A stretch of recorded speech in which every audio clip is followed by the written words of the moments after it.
Smeared with grease and running late, she walked into the job interview unaware that the man she had helped on the side of the road was the one who would decide her future. But among the cold spreadsheets, unspoken rules, and calculated silences, a random act of kindness would spark an invisible war, where every step would demand more than just competence, the courage to never lose sight of your roots. It was a slow October morning in 2023, and Boston was waking up. The fog lay over the Charles River like a grey curtain, and the bells of the Old North Church rang out 6, their chimes echoing through the cobblestone streets of the North End. John Smith stood by the crumbling fence of his small yard in the Dorchester neighbourhood, looking at the bank letters that trembled in his tired hands. His eyelids were heavy from sleepless nights, and in his eyes was the same look that had been there for 3 years, the look of a man fighting a losing battle with fate. 41 years old, a widower for 3 years, a former mechanical engineer from the Detroit assembly plant, which was once the pride of the Motor City, but now only existed in the nostalgic memories of older residents. After the decline of the American auto industry and the economic transformations that brought success to some, for John they meant the loss of everything: the job he loved, his financial stability, and most of all, the dignity of a man who had worked hard for 20 years, believing in a better tomorrow. Now he worked as a custodian at an elegant townhome on Newbury Street, in the heart of tourist-heavy Boston, where every day reminded him of the chasm between his dreams and his reality. He earned just enough to get by for himself and his 9-year-old daughter, Sophie, who was the only light in his darkening world. "Dad, why are you crying again?" Sophie asked, coming out of their small apartment with her backpack slung over her shoulder. Her light hair, braided by their neighbor Mrs. Davis, shimmered in the pale autumn sun, and her blue eyes, exactly like her deceased mother, Annie's, were full of an anxiety that shouldn't belong in a child's heart. John quickly hid the letters in the pocket of the sport coat he'd inherited from his late father, the only elegant thing he still owned. "I'm not crying, sweetie. I just got something in my eye,"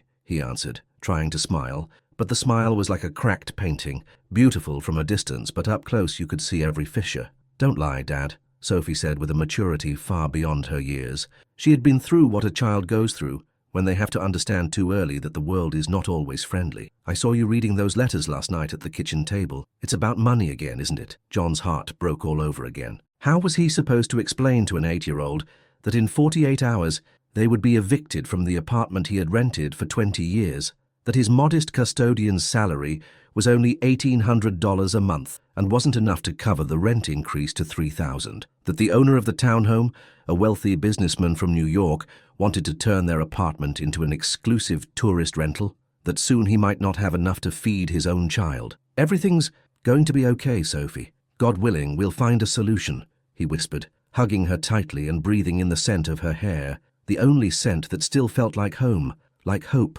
like the meaning of life. It was a lie, but sometimes a father has to lie to protect his child from the cruel truth of the adult world. "Remember what Mom used to say before she died?" Sophie asked softly, clinging to her father. "That a guardian angel is always watching over us.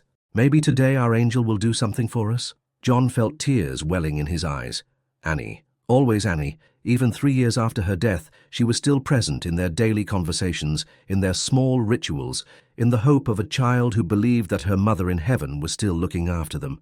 "Maybe, sweetie, maybe." That morning, as he walked to work through the Boston Common, the park that, especially in autumn, was a reminder of transience, John didn't know that in a few hours his life would change forever. The autumn leaves rustled under his feet, and the air was crisp and clean, smelling of roasted chestnuts and damp earth. He passed students hurrying to classes at Boston University, tourists photographing the Bunker Hill Monument, and older Bostonians returning from their morning shopping trips to Faneuil Hall Marketplace.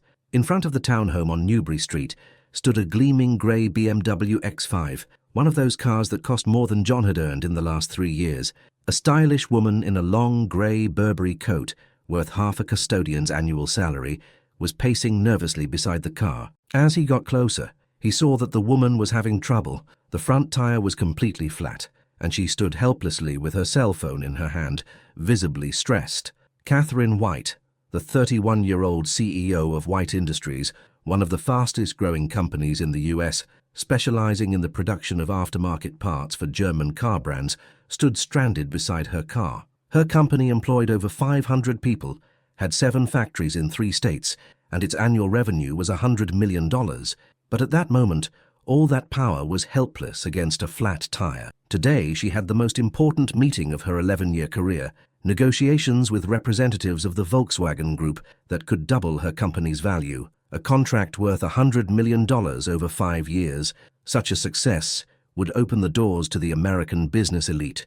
And now this. She would be late, she'd lose the contract, and competitors, especially the German company Meyer and Schmidt, would take her position in the market. "Ma'am, do you have a problem with your tire?"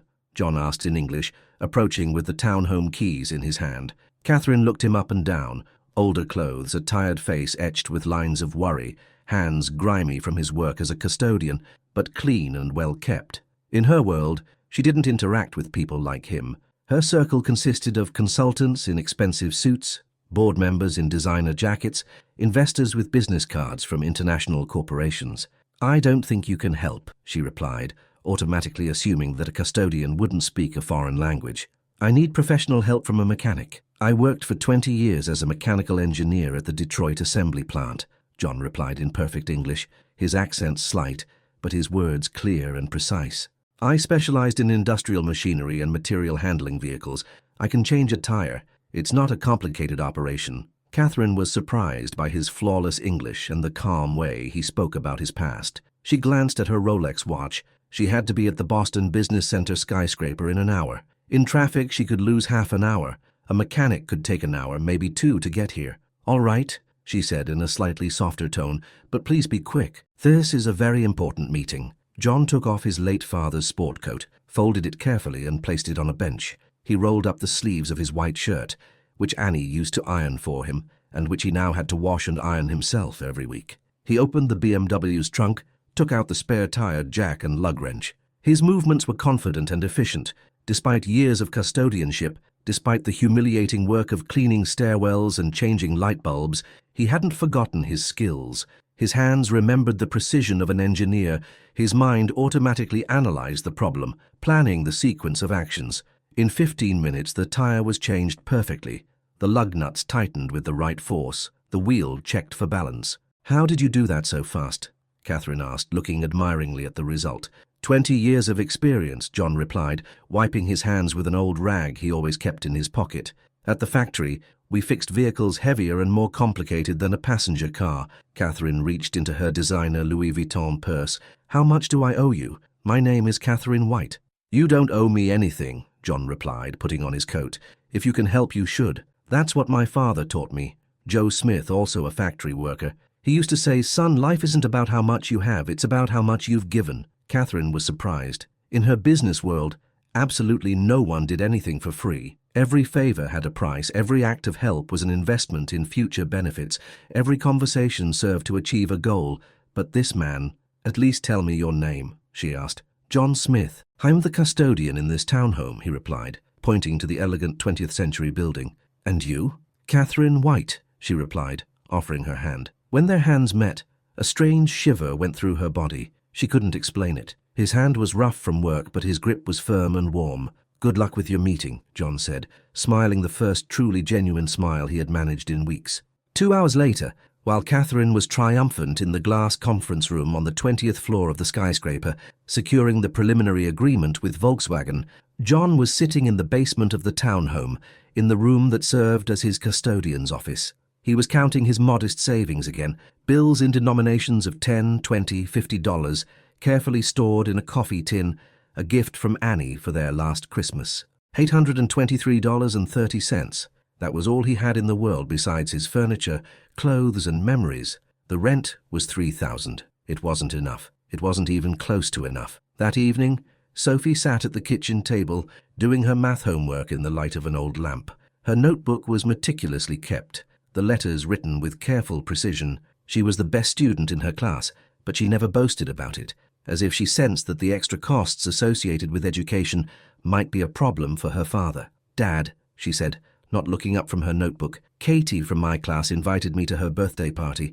It's at a burger joint. Can I go?" John knew that a burger joint meant expenses, a gift for her friend, probably money for food, maybe transportation, money he didn't have. "We'll see, sweetie," he replied. "When is the birthday?" "Next week, on Saturday." By next week, they might not be living in this apartment anymore. "What are we going to do, Dad?" Sophie suddenly asked, putting down her pen. The question had been hanging in the air for weeks. But only now had the little girl found the courage to ask it. John couldn't answer. For the first time in his life, the former engineer who had solved the most difficult technical problems, who had designed systems worth millions of dollars, had no solution for the problem that threatened his family. "I don't know, Sophie. I really don't know." Meanwhile, Catherine, sitting in her luxurious villa in the Bel Air neighborhood of Los Angeles, a house worth $1.5 million, with a view of the city and the Hollywood sign, couldn't stop thinking about the man who had helped her, without expecting anything in return. The house was beautiful but empty. High ceilings, designer furniture,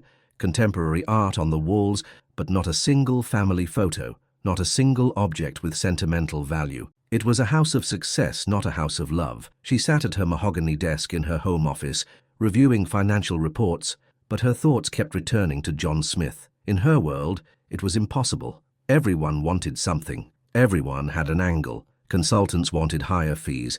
Employees wanted better salaries. Investors wanted bigger profits.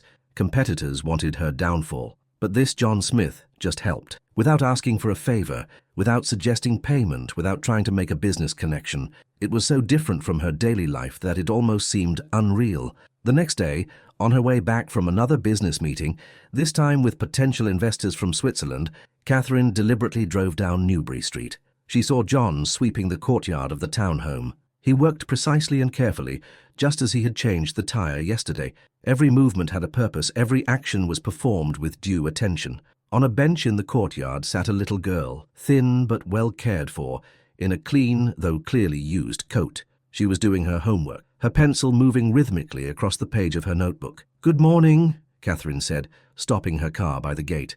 "Good morning, Ms. White," John replied, taking off his hat in a gesture of courtesy he had learned from his father. "How did the meeting go yesterday?" "Very well, thanks to you," she answered honestly. "Without your help, I probably would have been late." "I'm glad to hear that."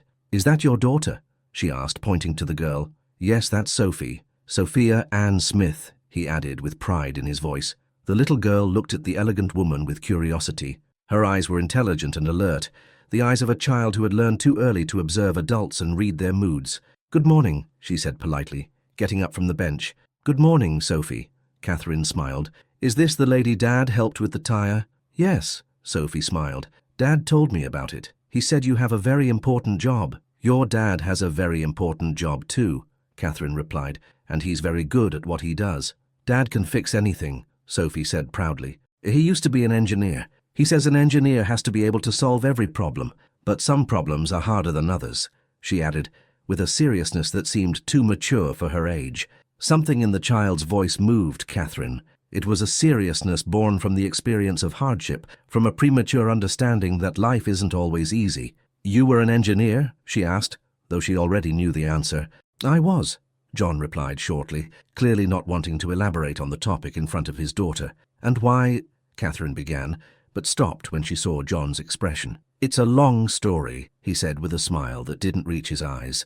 That night, Catherine did something she had never done before. She contacted her private investigator, Andrew Williams, a former FBI agent who now ran an intelligence agency that worked with the largest corporations in the U.S.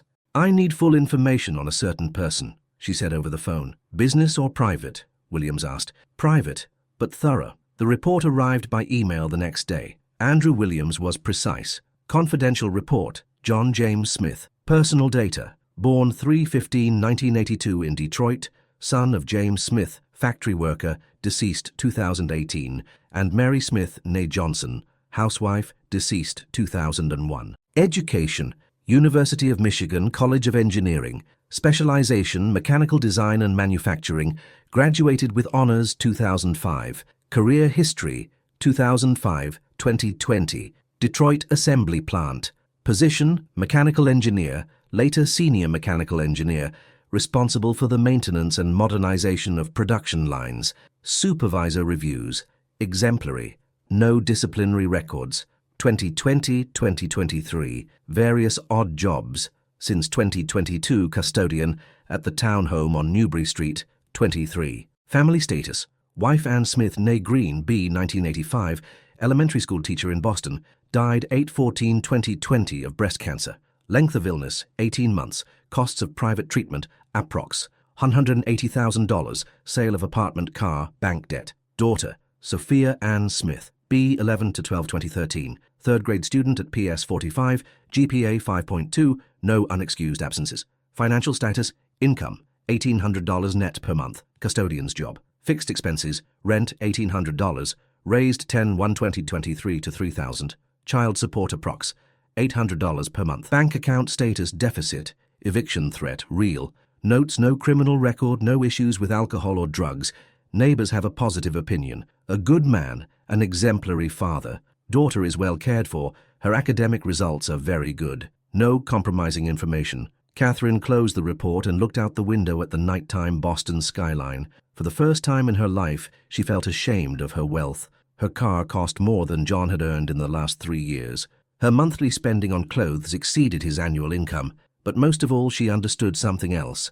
This man had been touched by the same tragedies as anyone. He lost his wife, his job, his stability, and yet he helped a stranger with a flat tire, expecting nothing in return. On the third day, John received a letter that finally changed his world.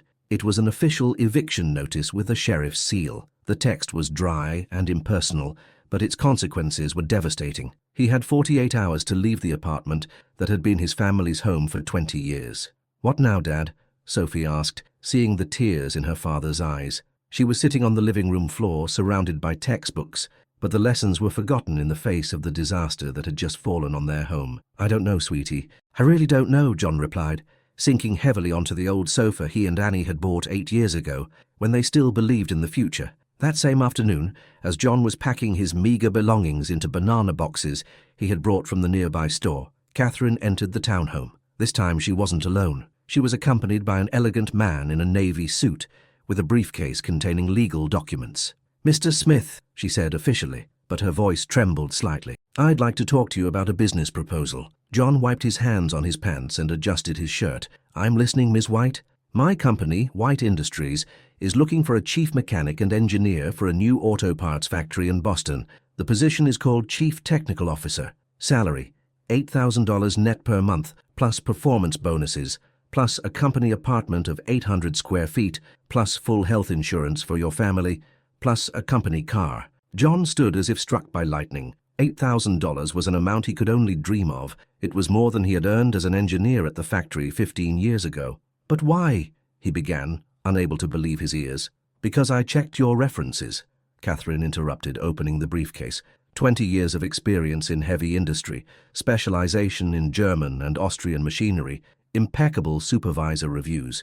It's exactly what we need. Sophie, who had been listening from the kitchen, ran out with a cry of joy and threw her arms around Catherine's neck. "Thank you, thank you, thank you. You're like the angel Mom talked about." John stood motionless, unable to believe what was happening. After 3 years of non-stop fighting for survival, of constant fear of tomorrow, of a constant feeling that he was failing his daughter, suddenly someone was offering him a helping hand. "I don't understand," he finally said, his voice husky with emotion. "You don't know me. Why would you?"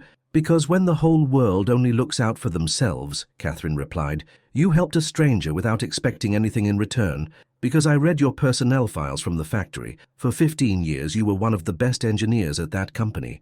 Because your daughter deserves a father who can provide her with a dignified life." "But I can't accept charity," John said, pain in his voice.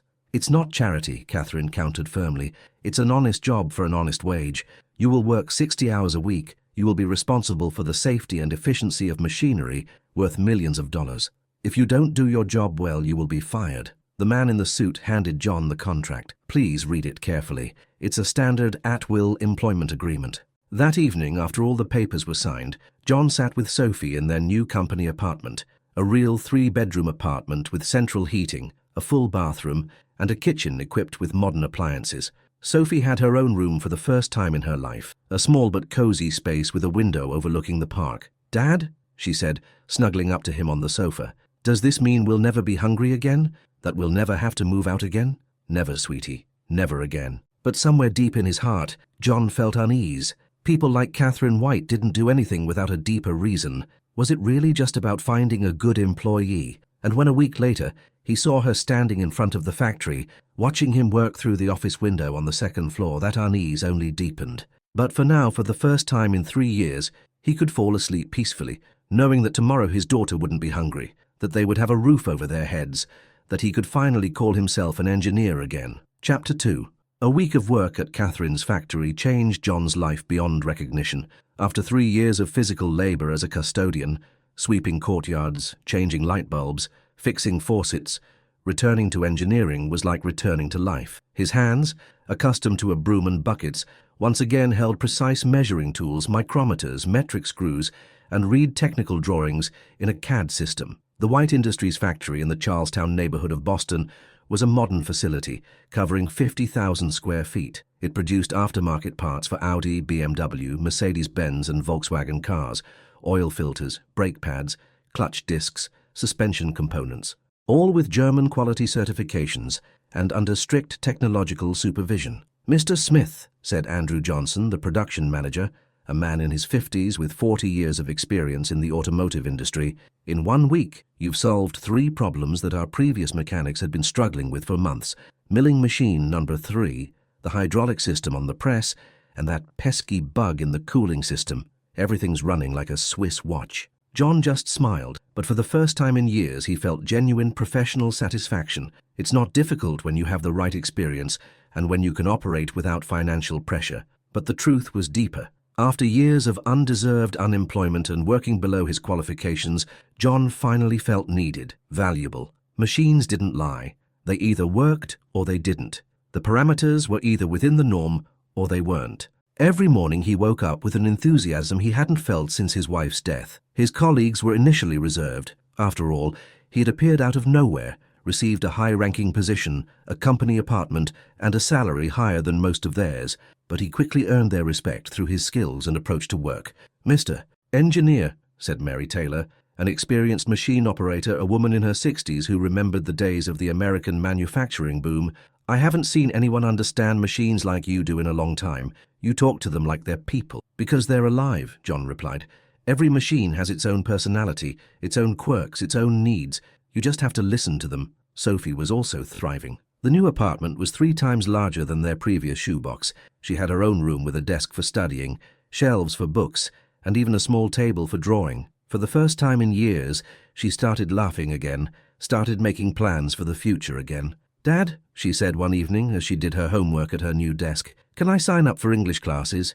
Ms. White speaks English, and it sounds so beautiful." "Of course, sweetie. You can sign up for anything you want." For the first time in years, John could say these words honestly without fear of money. "And maybe piano lessons too? I remember Mom used to play. Mom played beautifully," John said softly. "Of course you can take piano lessons. Maybe we can even buy a used one." But John wasn't naive. He knew that nothing was free, especially in the world of business. He watched Catherine when she came to the factory, always elegant, always focused, always surrounded by colleagues in expensive suits, with reports, plans, market analyses. It was a different world from his. Catherine came to the factory 2 or 3 times a week. She usually stayed in the administrative offices, talking to department heads, analyzing sales reports, planning development. But John noticed that she often looked out the window at the production hall where he was working. Their eyes sometimes met. She would smile and he would respond with a nod. The breakthrough came on a Friday evening, when he stayed late to finish repairing a complicated machine, a computer-controlled CNC milling machine that produced precise components for Audi braking systems. The problem was complex. The software indicated an error, but all the mechanical parameters were within the norm. The factory was empty, only the sound of his work echoing through the hall. He worked methodically, checking every line of code, every sensor, every cable. It was work that required not only technical knowledge but also intuition, the ability to think like the machine's designer. "Working late," he heard a familiar voice say. He turned around. Catherine was standing in the doorway to the hall, this time not in a formal business suit, but in ordinary dark blue jeans and a cream cashmere sweater. She looked younger, more ordinary, more like a woman and less like a corporate executive. "This machine can't wait until Monday," he replied, continuing to work with the laptop connected to the control system. "If I don't fix it today, it will stop the entire production line for the A4 parts, and we have to deliver those to Ingolstadt by Wednesday. You can leave it. We have a service contract with the company that sold us the machine." "No," he interrupted her firmly, not turning away from the computer. "When I take responsibility for something, I see it through to the end. That's what my father taught me. Besides," he added with a slight smile, "that company wouldn't get here until Monday. They'd charge you $3,000 for the diagnosis, and then ask for another 5,000 to replace a part that probably doesn't even need to be replaced. Catherine walked closer, looking with interest at the laptop screen full of diagnostic codes. You understand all of this? I know this system. At the factory, we had similar machines just 3 times bigger. Plus, for the last 3 years, working as a custodian, I've had a lot of free time. I read everything I could find about new technologies, technical manuals, scientific articles, specialized online forums.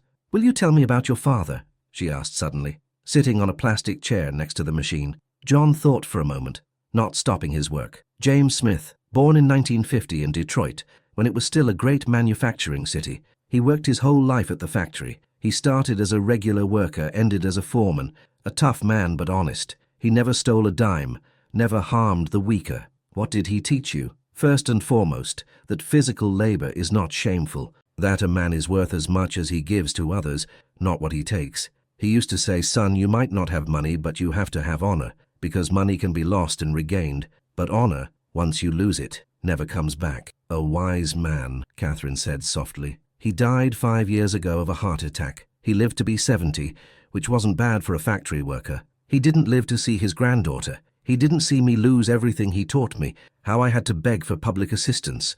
John fell silent, realizing he was saying too much to a stranger. You didn't lose anything important, Catherine said with conviction. You have a daughter who adores you. You have skills that are priceless.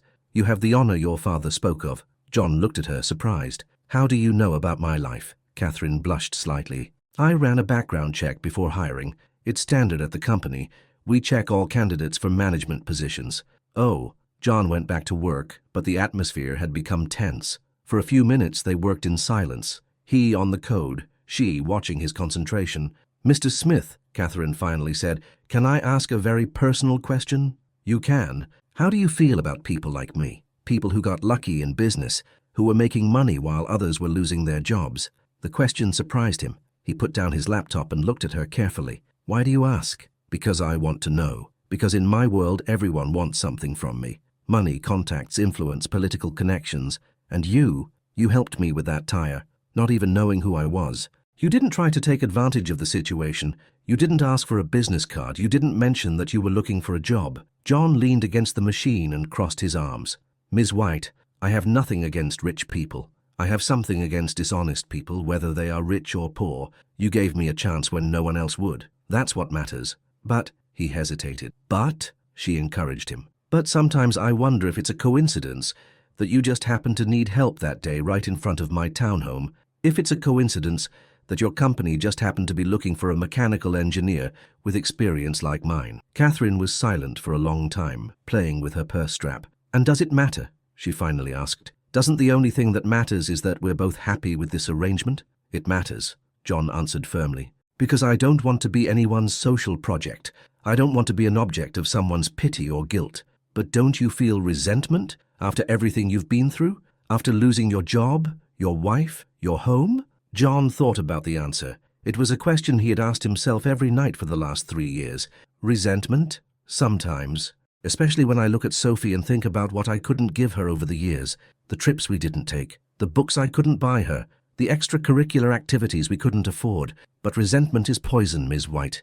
It destroys a person from the inside. He paused for a moment, remembering. My wife Annie said something to me before she died that I remember to this day. She was lying in the hospital, bald from chemotherapy, weighing 95 pounds, but her eyes still burned with life. She said, John, don't let the lack of money destroy your heart. Sophie needs a father who knows how to love, not a father full of bitterness and resentment. Promise me you'll fight for happiness, yours and hers. Tears welled in Catherine's eyes. She must have been a wonderful woman. She was, John replied softly. She was an elementary school teacher. She loved children. She planned to have more of them, but when she got sick, we spent all our savings on private treatment, on experimental therapies, on trips to clinics in Germany. Nothing helped. I'm sorry. Me too. But life goes on. For Sophie, I have to keep going. At that moment, the computer gave a beep. John looked at the screen. I got it, he said with satisfaction. The problem was in the temperature sensor calibration. A simple programming error. Someone set the parameters in Celsius instead of Fahrenheit. He started the machine. It worked perfectly smoothly, all the parameters returning to normal. Catherine moved even closer. Mr. Smith, can I call you John? Of course. John, would you like to get coffee with me? Not as a boss with a subordinate, but as, people who can learn something from each other. John looked at her, surprised. It was crossing an invisible line, the boundary between the private and professional worlds. Ms. White, Catherine, I don't think that's a good idea. People will start to talk, and what would they say? That a custodian is daring to associate with the CEO of a company, that I'm taking advantage of my position, that I got the job through connections. But you're not a custodian. You're the chief engineer at a company worth $40 million and one of the best specialists I've ever known. For a moment, they looked at each other in silence. Something was forming between them that neither of them could name. It wasn't love yet, but it was no longer just a casual acquaintance or a professional relationship. It was mutual interest, respect, curiosity. Okay, John finally said, but in a normal coffee shop, not some exclusive place, and we're paying for ourselves. Catherine smiled, the first truly sincere smile John had seen from her. I know a little coffee shop on Main Street. A family has run it for 3 generations. They make the best cheesecake in Boston. An hour later, they were sitting in a cozy coffee shop called the Angel's Nook on Main Street, one of those old Boston cafes where time slows down, where the waiters remember guests by name, where pre-war photos of the city hang on the walls. Catherine, despite her wealth and a habit of luxurious restaurants, felt at ease in this modest but authentic place. For the first time in years, she didn't have to play the role of a businesswoman. She didn't have to analyze every word for its career impact. "Will you tell me about your family?" John asked, stirring his coffee. Catherine put down her cup and looked out the window at the illuminated street. "There's not much to tell. My parents, Robert and Mary White, were killed in a car accident on the I-95 when I was 20. They were coming back from my master's thesis defense. I was a student at MIT then. I'm sorry. I inherited a small trading company from them, importing auto parts from Germany. 10 employees, $1 million in annual revenue, 1 warehouse in Charlestown. I built what I have now over 11 years. By yourself, by myself, no siblings. I was an only child, no husband. I never had time for a serious relationship. No children. There's no room for emotional distraction in business. Just me, ambition, and working 18 hours a day." "That must be very lonely," John said softly. Catherine looked him in the eyes. "Very lonely. But I learned that loneliness is the price of success, that you can't have everything, either a family or a career." "It doesn't have to be," John said with conviction. "Annie always said that the most important thing is the people we love and who love us, that success without love is an empty victory. But your wife didn't have to run a company with 500 employees. She didn't have to make tough decisions, lay people off, fight with competition that doesn't forgive weakness. But she was happy," John interrupted her. "And you, Catherine, are you happy?" The question stung like a knife. Catherine put down her cup and for a long time looked at a child playing at the next table. "I don't remember the last time I was truly happy," she finally admitted. "I don't remember the last time I laughed with joy, not just out of politeness at business meetings. I don't remember the last time I had a weekend without calls, emails, reports."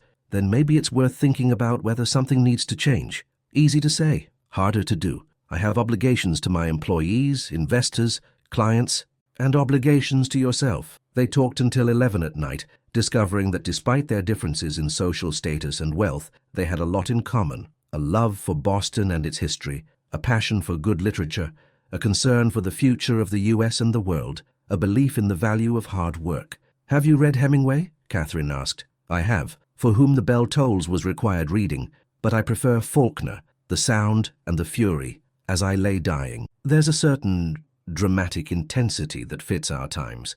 And I loved Fitzgerald. The Great Gatsby is a book that taught me that everyone has the right to fight for a better life." When John returned home, Sophie was already asleep, but she had left him a note on the kitchen table. "Dad, today at school I told my friends about our new home and your job. Everyone said you're the best dad in the world. And is Miss White a nice lady? I love you, Sophie." John sat at the table and for the first time in years felt that life might have meaning again, but at the same time he felt a sense of unease.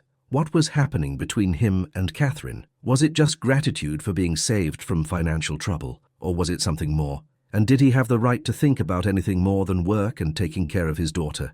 Meanwhile, Catherine, sitting in her empty $1.5 million villa, was thinking the same thing. For the first time in 11 years, she had met a man who didn't want money or influence from her, who didn't try to impress her with wealth or connections, a man who looked at her as a woman, not as a company CEO. But did she have the right to dream of a normal life? Could a woman who had sacrificed her youth and emotions to build a business empire still hope for love? Could a man like John, with his modesty, integrity, and family obligations, fall in love with a woman from her world? Chapter 3. A month passed since their first coffee at the Angel's Nook, and John and Catherine's Friday meetings became a regular ritual they both looked forward to all week. Always the same coffee shop, always the same seats by the window with a view of the Boston Harbor, always the same hours of conversation about everything and nothing, about work, books, plans, dreams, the past. John discovered that Catherine had much more warmth and sensitivity than she showed at work. She told him about her hidden passion for reading. At home, she had a library with over 1,000 books, from classics of American literature to contemporary Scandinavian novels. About how on her rare days off, maybe once a month, she would drive to the White Mountains and hike alone, seeking the quiet and peace that allowed her to forget the pressure of business.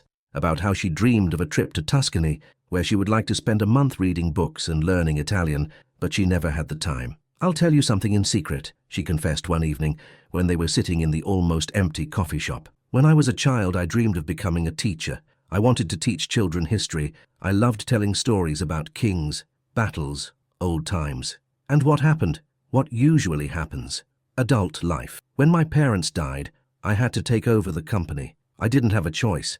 The employees were counting on me. The loans wouldn't pay themselves off. "But you can still dream," John said. "Annie always said that dreams don't have an expiration date." Catherine, in turn, discovered a man of unusual depth and life wisdom in John. Despite his difficult experiences, he hadn't lost the ability to dream and plan for the future. He told her about his plans for Sophie. He wanted her to study medicine or law so she could have the choice he never had. About his passion for restoring old cars. In his free time in the garage next to the company apartment, he was working on restoring a classic Ford Mustang from 1968, which he had bought with his last savings even before he got the job with Catherine. "It's my therapy," he laughed, showing her pictures of his project on his phone. "When life gets too hard, I go to the garage and work on the engine.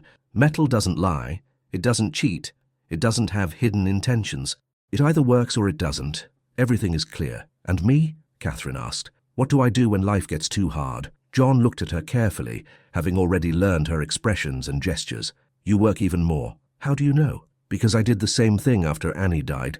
I thought if I worked hard enough, the pain would disappear, that if I was busy enough, I wouldn't have time to think about what I lost. But it doesn't work that way. The pain doesn't go away, it just accumulates."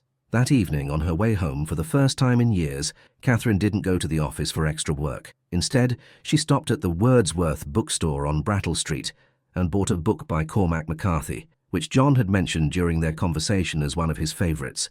At the same time, John, tucking Sophie into bed in her new room, decorated in pink and purple shades, heard a question that made his blood run cold. "Dad, do you like Miss Catherine?" "Why do you ask, sweetie?" he replied, trying to keep his tone calm. "Because you've been smiling lately. You haven't smiled like that since Mom died, and you sing in the shower. Remember that song we used to sing with Mom? When the Saints Go Marching In?" John didn't know what to say. Did he like Catherine? That was a very weak word for what he felt. In her company, he was rediscovering a man he had almost forgotten, a man who could dream, laugh, feel attractive, important, needed not just as a father, but also as a partner. "Miss Catherine is a good woman," he replied cautiously. "She helped us when we really needed it." "But do you love her?" Sophie asked directly, with that childlike honesty that doesn't tolerate evasion. The question went through John like a knife. Annie. How could he forget Annie? Did he have the right to fall in love? Did he have the right to be happy with another woman? Wouldn't it be a sin to betray his wife's memory? "Do you think Mom would be angry?" he asked softly. "Dad," Sophie said with a determination and wisdom that reminded him of Annie, "Mom would want you to be happy. Before she died, she told me, 'Sophie, if Dad meets a good woman who will love him and who will love you, you have to help him be happy, because life is too short to be lonely.'" John felt tears welling in his eyes. His 9-year-old daughter was wiser than he was. Did Mom really say that? She really did. And she also said that you shouldn't be afraid to love, because love isn't a sin. It's a gift from God. The next day at the factory, something happened that changed everything. One of the most important machines, a hydraulic press worth $500,000 that produced brake pads for the Audi A6, had a serious breakdown, stopping the entire production line. It was a critical moment. The company had a contract for deliveries to Ingolstadt, and a delay could not only cost a hefty financial penalty, but also the loss of a prestigious client. Maybe we should call the service from Austria, suggested production manager Andrew Johnson, looking at the motionless machine. That will cost $40,000 and stop production for at least a week, John replied, not lifting his head from the complicated hydraulic system. And we have obligations to Audi. He had been working on the machine since 7 in the morning, analyzing every element of the system. Pumps, valves, pressure sensors, control systems. The problem was complex. The system was losing pressure, but there were no visible leaks. That meant the failure could be in the electronics, the mechanics, or the control system. At 5 in the afternoon, Catherine came to check on the progress. She found John lying under the machine, covered in hydraulic oil and grease, with a flashlight in one hand and a micrometer in the other. "How's it going?" she asked, crouching next to the machine. "I almost have it," John replied, his voice muffled by the machine. "Just one more element and—" Yes, it was a check valve in the main pump, a microfracture, invisible to the naked eye. The repair work lasted another 2 hours. John replaced the parts, adjusted the parameters, and tested the system. All the second shift employees gathered around, watching with tension. Suddenly, the characteristic hiss of air was heard, then the rhythmic thudding of the press, and the green lights on the control panel lit up. The machine was working. The workers who had gathered around began to applaud. Catherine looked at John with admiration, and something more, with pride, as if his success were her success as well. "How much did we save?" she asked the production manager. "About $40,000 in service fees plus the cost of delivery delays. Maybe another 100,000, Andrew replied. "Mr. Smith," Catherine said officially, but with genuine gratitude in her voice, "you're getting a bonus of $10,000. "That's too much," John protested, wiping his hands with a rag. "It's too little," Catherine replied firmly. "You saved our contract with Audi." That evening, for the first time, they didn't go to the coffee shop, but for a walk in Boston Common. It was a warm September evening, and the city shone in the rays of the setting sun. Old Bostonians were walking their dogs, young couples were sitting on benches, children were playing on playgrounds. "Thank you," John said, as they walked down the path between the chestnut trees. "For what?" "For everything. For the job, for the chance, for believing in my skills, for letting me be an engineer again." Catherine stopped at a bench where an old woman was feeding pigeons. "Mr. Smith," "John," she corrected herself, "can we stop being so formal? Not just at work, but in private." "Catherine," John smiled, "I've been thinking the same thing for weeks." They walked in silence, side by side. Somewhere in the distance, music could be heard from one of the cafes in the North End, and the air smelled of autumn, roasted chestnuts, and distant aromas from restaurants. "John," Catherine finally said, stopping by a fountain, "I have to tell you something important." He stopped and looked at her. In her eyes was fear, but also determination, the expression of a woman who had made an irreversible decision. "I've fallen in love with you." The words hung in the air between them. John felt his heart pounding like a hammer, the blood rushing to his head. "Catherine, I know it's complicated," she interrupted him, speaking quickly, as if afraid she would lose her courage. "I know it could irreversibly change our lives, yours and Sophie's. I know people will talk. They'll talk about self-interest, about deals.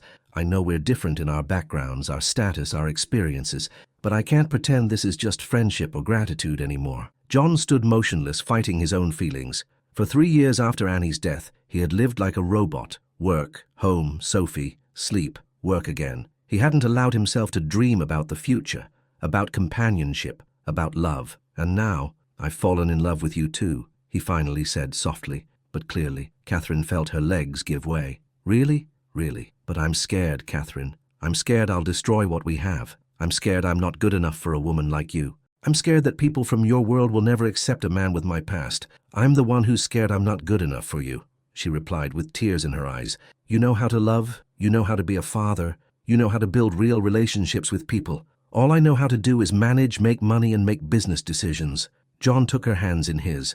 Her hands were smooth and well kept, but now they trembled with emotion. "Catherine, money isn't everything, but a person who can see a child's need for education and support, a person who can give someone a chance at a new life, a person who can sit with me for hours and talk about things that have nothing to do with business, that person is priceless." They stood facing each other in the lamplight, surrounded by the hum of the city, but at that moment it was just the two of them, a man and a woman, who had found in each other what they had been looking for their whole lives, often without even realizing it. "What now?" Catherine asked. "Now," John replied.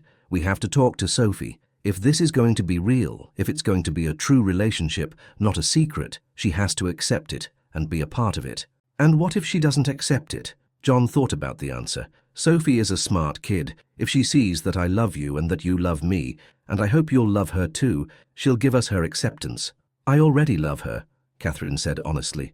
"I saw her doing her homework, how patient she is, how she takes care of you. She's an extraordinary little girl." That evening, as they went back to their homes, they both knew that their lives had just entered a new phase. But they also knew that difficult challenges lay ahead: the reaction of the business community, social differences, complications at work, and, perhaps most of all, their own fears and insecurities. Would their love be strong enough to overcome all obstacles? Would they be able to build a real family? Would Sophie accept a new woman in her father's life? The answers to those questions would come very soon. Chapter 4. A week after Catherine and John's mutual confession, their world began to fall apart. The first warning was a phone call Catherine received on Monday morning at 8, while she was still drinking coffee in her kitchen, thinking about yesterday's conversation with Sophie. "Catherine," the voice of Robert Black, the chairman of her company's board of directors, a 60-year-old veteran of American business who had made his millions in the chaotic 90s, was as icy as a winter in Chicago. "We need to talk urgently. Today, 10 o'clock this morning." The meeting took place in an elegant office on the top 20th floor of the Boston Business Center skyscraper. Robert, in an expensive suit and a Patek Philippe watch on his wrist, didn't mince words. "I've received some very disturbing information about your private contacts with one of the company's employees," he said, sitting behind a mahogany desk worth more than the annual salary of most Americans. Catherine felt the blood rush to her head. "What are you talking about?" Smith, the former custodian who magically became chief engineer without any hiring process, without a job posting, without comparison to other candidates. "One of our shareholders, specifically the wife of Thomas March from the Providence Group, saw you walking together in the Boston Common in a very intimate manner. Apparently, you were holding hands like a pair of teenage lovers." John Smith is an outstanding engineer with 20 years of experience who— "Catherine," Robert interrupted her coldly, "I'm not your father or a priest to moralize about your private life, but I am a businessman who invested $8 million in your company. Their romance with a subordinate, especially with someone from his more social background, could destroy our reputation in the market." "What do you mean by his social background?" Robert placed a thick black folder in front of her. Catherine opened it with trembling hands. Inside were photos of John from when he worked as a custodian, tired, shabby, in worn-out clothes, photos of his apartment before he got the job, cramped, modest, bordering on poverty. Documents from the sale of the apartment he sold to pay for his wife's treatment. "That was years ago," she finally said, closing the folder. "People change, situations change." "Maybe, but investors and clients don't like risk. We're in the middle of negotiations with Mercedes-Benz for a contract worth $150 million. One personal scandal, and we could lose not only that contract, but also the reputation of a solid family business." Catherine closed the folder and looked Robert straight in the eyes. "What exactly are you proposing?" "End it, quietly, without fanfare. Transfer Smith to another factory, preferably in another state.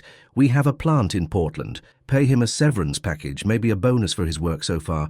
The problem will solve itself." "And if I refuse?" Robert looked at her with the expression of a man who was accustomed to his word being law. "Then the board of directors may decide that you're losing your business judgment and your ability to run the company. It can decide to change the position of CEO. Our bylaws allow for that." Catherine returned to her office in a state of shock. For 11 years she had built her company, sacrificing everything for it: her youth, her friendships, the possibility of starting a family, the normal life of a woman. She worked 18 hours a day, gave up vacations, social life, everything that could distract her from building the business. And now, one man, one emotional connection, could destroy it all in a week. Meanwhile, John had his own, no less serious problems. At the factory, the atmosphere around him changed dramatically overnight. Colleagues who, just a week ago, treated him with respect and kindness, now whispered behind his back, gave him meaningful looks, and some openly showed hostility. "Did you hear the latest?" muttered Tom Davis, one of the machine operators, to a colleague over coffee. "Smith is having a romance with the boss. That's why he got the job." "I always knew something was off," replied Mark Johnson, a welder with 20 years of experience. Nobody gets a job like that without connections, especially a former custodian. And I heard he didn't even have a place to live a while ago. A real bum. Production manager Andrew Johnson, who had been loyal to John and valued his skills, called him into his office that day. "Listen, John," he said, avoiding his gaze and playing with a pen. "People are talking. It's bad for the company's morale and productivity." "Talking about what?" John asked, though he already knew the answer. "About you and Director White. That it's because of this romance that you got the promotion, the apartment, the high salary. They're saying it's unfair to people who have been working hard for years." John felt anger building in his chest, anger at the injustice, at the human small-mindedness, at the fact that his and Catherine's feelings were being reduced to calculations and self-interest. "Andrew, you know my work. You know what I've done for this company in the last 2 months. You know how much money I've saved, how many problems I've solved." "I know. But people think differently. They think it was all rigged. And you? What do you think?" Andrew hesitated, staring at the documents on his desk. "I think you should be careful. For the good of everyone. For the good of the company." "Careful about what?" "About doing my job. About your contacts with the director. People have eyes." That evening, John returned home emotionally drained.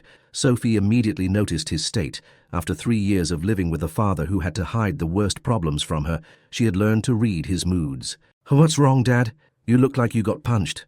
John sat heavily on the living room sofa. "Sweetie, we have to talk. About everything." He told her about his feelings for Catherine, that they had fallen in love, about the problems at work, about the unpleasant things people were saying, about how they might have to change their lives again. Sophie listened in silence, sitting next to him with the serious expression of a child who had to grow up too soon. "Dad," she finally said, "do you love Miss Catherine?"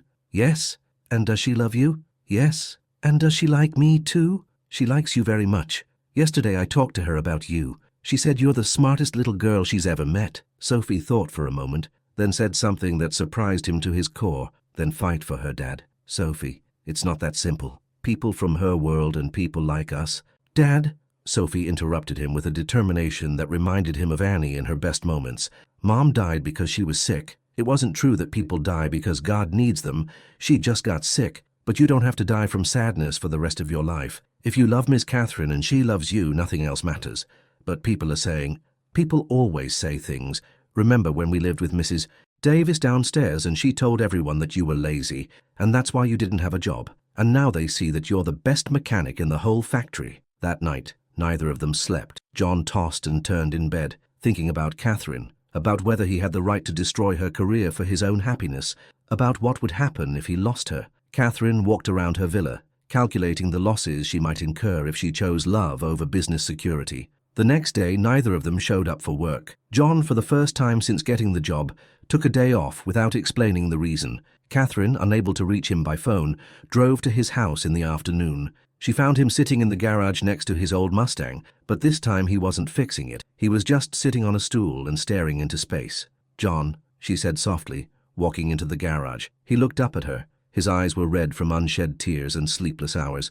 "Catherine, I'm sorry about yesterday. I didn't come to work." "I know. Everyone was asking where you were." "I was thinking," he said, getting up from the stool, "about us, about what we're doing, about the consequences. And what conclusions did you come to?" John took a deep breath and looked her straight in the eyes.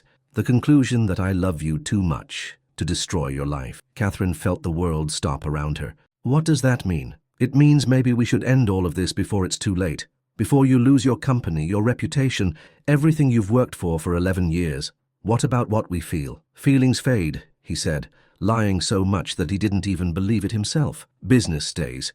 Your company is a workplace for 500 people. I don't have the right to destroy that for my own selfishness." Catherine walked up to him and looked him straight in the eyes.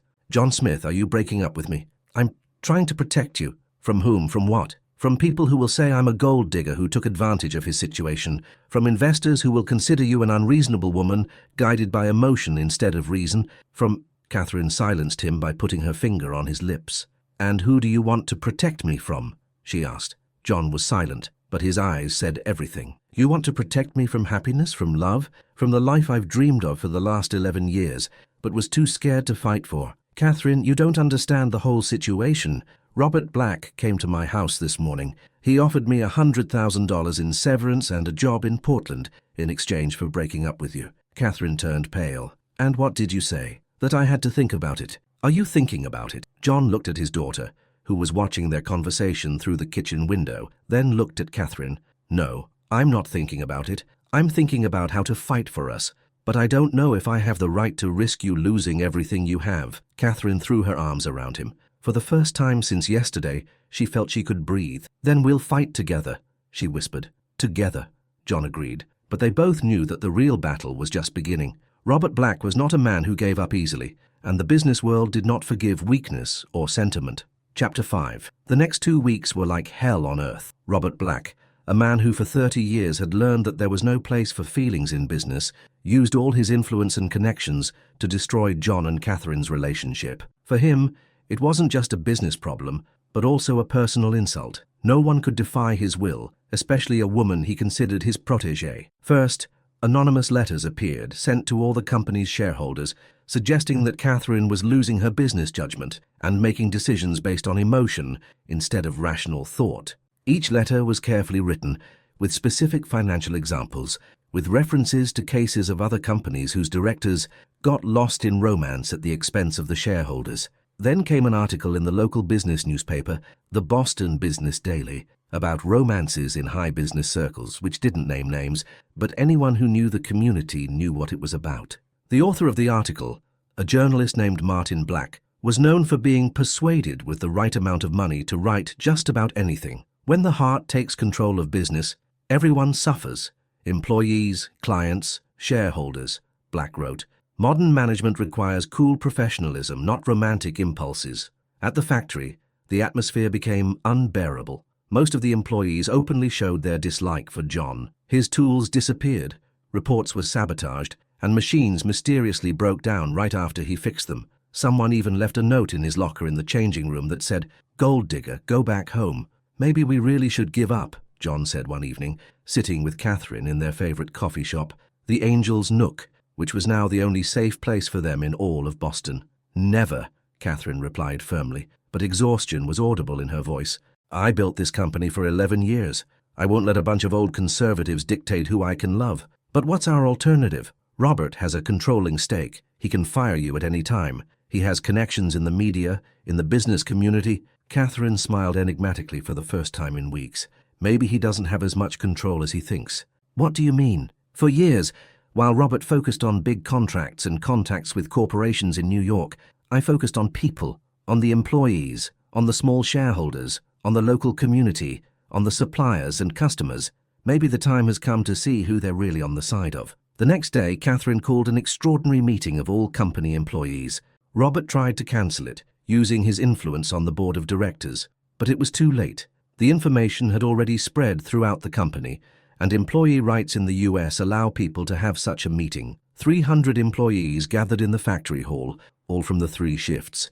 Some even came on their day off. Catherine stood on an improvised podium with a microphone in her hand.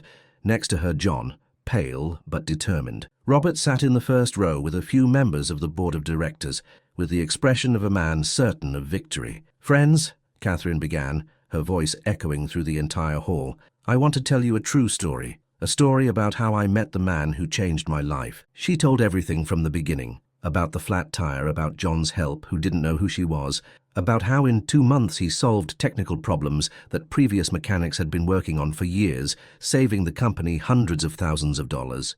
"But most of all," she continued, her voice becoming warmer, more personal, "I want to tell you that for the first time in my life, I fell in love. I fell in love with a man who showed me that you can be good despite a difficult life, that you can be strong despite failures, that you can have honor despite poverty." Silence fell in the hall. Some employees exchanged meaningful glances. Others looked at the floor. John took the microphone. "I won't lie to you," he said, his voice calm but firm. "I love Catherine White. I don't love her for her money. For 3 years I lived with almost no money, and I survived somehow. I don't love her for her position. I never asked for a promotion or a better job. I love her for who she is, for her heart, for her courage, for giving me a chance when no one else would." Then something unexpected happened. Andrew Johnson, the production manager who just a week ago had advised John to be careful, stepped up to the podium. "Folks," he said into the microphone, "I've been working at this company for 15 years. I've seen many mechanics, many engineers. John Smith is the best of them. In 2 months, he's done more for this factory than the previous chief mechanic did in 2 years." The first uncertain applause began. And Catherine White, Andrew continued, is the best CEO we've ever had. When my wife was in the hospital 2 years ago and we needed money for an operation, the director personally helped me, without asking, without formalities, without fanfare. The applause grew louder. Then one by one other employees began to stand up, declaring their support. Mary Taylor, an experienced machine operator. In 20 years of working at different companies, I haven't met a director who remembers their employees' birthdays. Catherine White always remembers.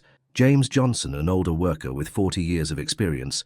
John Smith fixed my car on a weekend off, not wanting a single cent for it.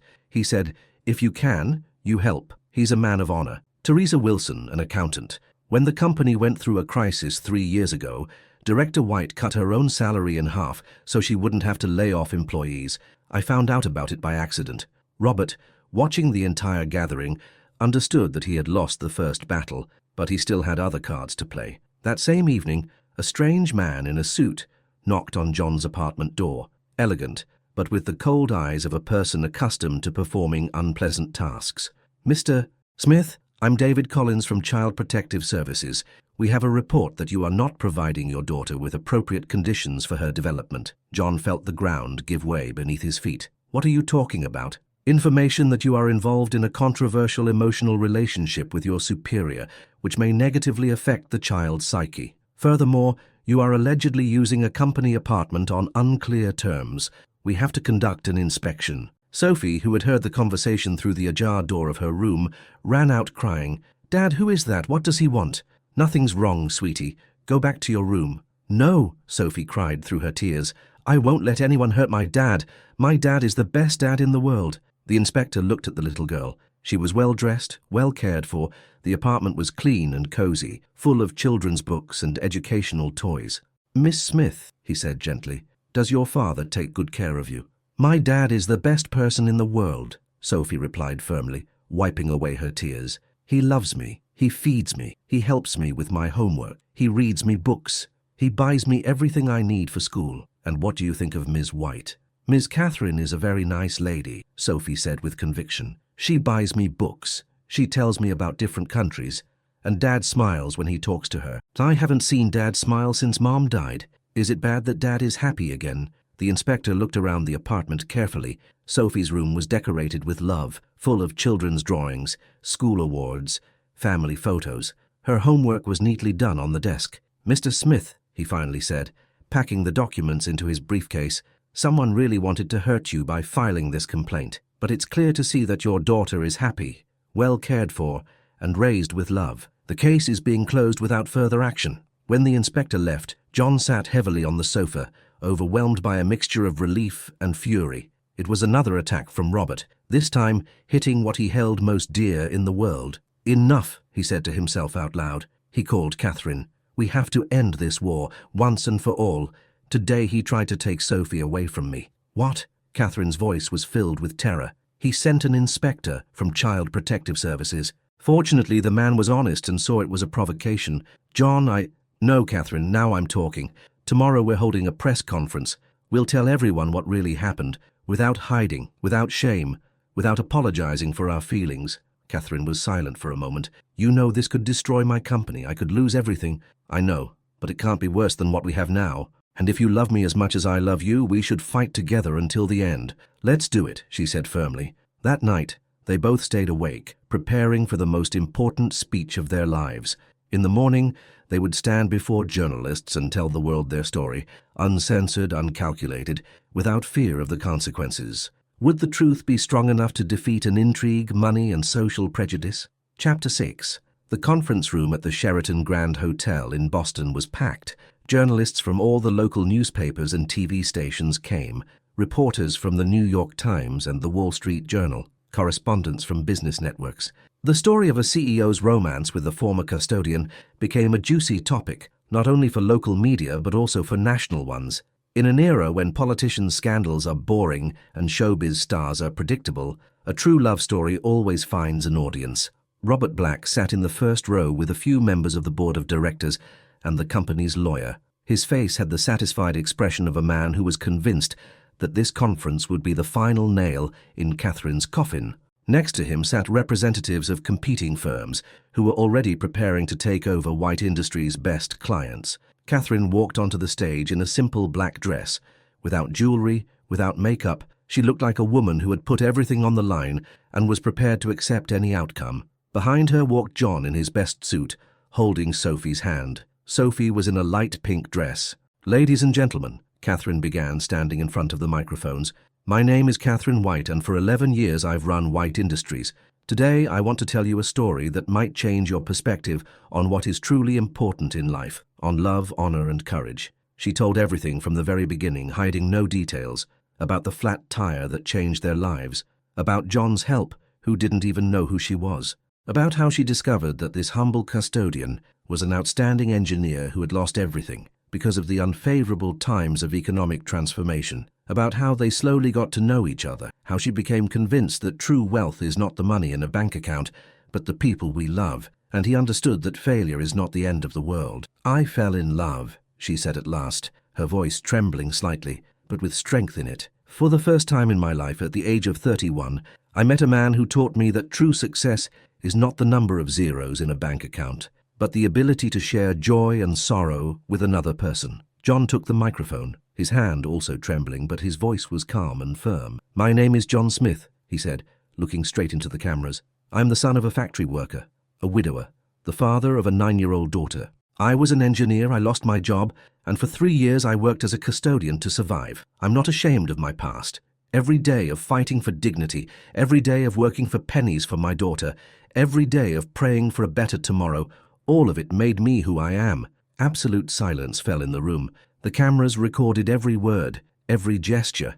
"I love Catherine White," John continued with growing conviction. "Not for her money. I never wanted it from her, and I won't take it. Not for her position. I have my own hands, my own knowledge, and my own skills. I love her for her heart, for the courage with which she fights for her company and her employees every day, for the fact that when she saw a person in need, she offered a helping hand without asking about their past or background."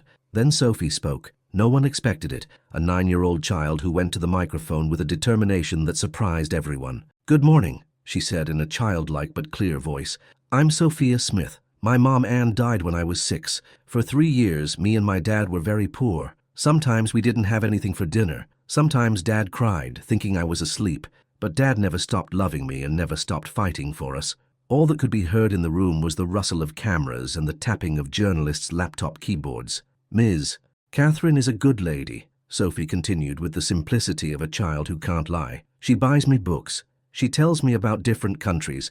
And most importantly, Dad smiles when he talks to her. I haven't seen Dad smile since Mom died. Is it bad that Dad is happy again?" The little girl's question pierced through the tough armor of cynicism that usually surrounded journalists. One of them, Mark Davis from the Boston Globe, stood up from his seat. "Mr. Smith, what would you say to people who claim that you are using your relationship with Director White for your own material gain?" John looked him straight in the eyes. "That if someone thinks love is exploitation, it means they've never truly loved. I lost my wife to cancer. For 3 years I lived in a hell of loneliness and helplessness. When I met Catherine, I wasn't looking for a promotion or money. I was looking for a person with whom I could talk about something other than the electricity bills and the fear of tomorrow." A TV journalist from CNN asked Catherine, "Are you not afraid that this relationship will destroy your company and lead to job losses?" "I am afraid," Catherine replied honestly, "but I'm more afraid of a life without love. For 11 years, I built a company, forgetting why I was building it. I thought success would give me happiness. Now I know that happiness is not a number in a bank account, but the ability to share life with someone I love and who loves me." Robert Black couldn't take it anymore. He stood up and walked to the microphones, pushing Catherine aside. "This is all very touching," he said sarcastically, "but we're running a business, not a sentimental play. White Industries is 500 jobs, millions of dollars in revenue. It's a responsibility to clients and investors. The shareholders didn't invest in a romance." Then something happened that no one expected. A group of people entered the room. They were factory employees, small shareholders, local business owners who worked with Catherine's company. Andrew Johnson led the way. "Mr. Black," he said into the microphone, "maybe you don't remember, but I've been working at this company every day for 15 years. I'm the one who sees how John Smith fixes machines that other mechanics considered unfixable. I'm the one who sees how Catherine White cares for every employee like a member of her family. And added Mary Taylor, walking up to the microphone. "I'm a small shareholder in this company. I bought shares with my savings because I believe in Catherine White as a leader, and I still believe even more than before because today I saw that she is not only a good businesswoman, but also a courageous person." One by one, the factory employees began to speak. James Johnson: "John Smith is the most honest man I know. When he fixed my car, he didn't take a single cent. He said, 'Neighbors help neighbors.'" Teresa Wilson from accounting: "When I had heart surgery 2 years ago, Director White personally visited me in the hospital and paid for private care. I found out about it from the nurse." Mark Johnson, a welder: "Catherine White is the only director who knows all the employees by name. When my son was born, she came to the hospital with gifts." Robert saw that he was losing. "This is emotional manipulation," he tried to protest. "Business can't be guided by feelings." Then one of the journalists asked a crucial question. "Mr. Black, can you provide specific examples of how Ms. White's relationship with Mr. Smith has financially harmed the company?" Robert was silent, searching for an answer. "Because according to the information we have," the journalist continued, "the company's profits in the last 2 months, that is, since Mr. Smith took over as chief engineer, have increased by 20%. Robert was still silent. "I thought so," the journalist muttered. After the conference, things happened like in a movie. The local media in Boston supported the romantic story of true love. National portals wrote about a modern-day Cinderella in the world of business, and social media exploded with positive comments. Love in business became a trending topic on Twitter, and Catherine and John's story even reached foreign media. The BBC wrote about a Boston Cinderella story, and La Repubblica in Italy wrote about a love story that defies capitalism. But the most important thing happened a week later, at an extraordinary meeting of the company's shareholders and employees. Over 300 people gathered in the conference room, all the employees, small shareholders, and representatives of the trade unions. "Ladies and gentlemen," said David Smith, a representative of the small shareholders, "we are submitting a formal motion of no confidence against Mr. Robert Black as chairman of the board of directors." It turned out that for years, while Robert had focused on big transactions and contacts with New York corporations, Catherine had built loyalty among those who really had an impact on the company's operations. The employees, small shareholders, and local business partners. Altogether, they had a majority voting stake. The vote was clear: 230 votes for recalling Robert, 45 against, 12 abstentions. Robert lost not only the vote, but also his position in the Boston business community. A few months later, he moved to New York, where no one remembered his Boston failure. 6 months later, in a small church in Boston, the same one where Sophie had been baptized, Catherine White and John Smith said, "I do." It was a modest wedding, only family, friends, and colleagues. But there was a genuine joy that no money could buy. Sophie, in a light pink dress with lace sleeves, was throwing white rose petals and whispering to the guests, "Now I have a real mom and a real dad." Mom Man in heaven is definitely happy. Robert Black didn't come, but he sent an elegant telegram. "I wish you happiness. Maybe I was wrong about the definition of success." A year later, White Industries, under the joint leadership of Catherine as CEO and John as Chief Technical Officer, achieved record profits. It also received the prestigious Employer of the Year award in Massachusetts for its innovative approach to management and its care for employees. John introduced a job rotation system in the factory, thanks to which every employee could learn new skills and get promoted. Catherine launched a scholarship program for employees' children and free medical care for entire families. "Business is not just about profit," Catherine now used to say during the lectures she regularly gave at Boston University. "Business is a community of people who, together, build something bigger than themselves." Sophie, now 12, often told her friends in middle school, "My mom in heaven helped my dad find a new mom, because angels want us to be happy, not lonely." She was learning to play the piano, the same one Annie had played. Catherine bought the instrument back from the people John had to sell it to during his wife's illness. Now, on Sunday evenings, the house was filled with the music of Chopin and Moniuszko. And John and Catherine, every morning before going to work, they drank coffee in the kitchen of their new home.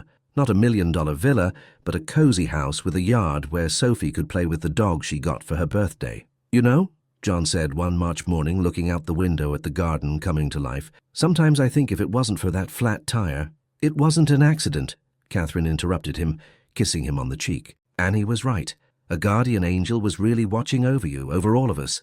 And outside the window you could hear the Boston subway, the bells of Old North Church, and the laughter of children walking to school. Life went on, but now it was moving in the right direction, in the direction of love, hope, and a shared future.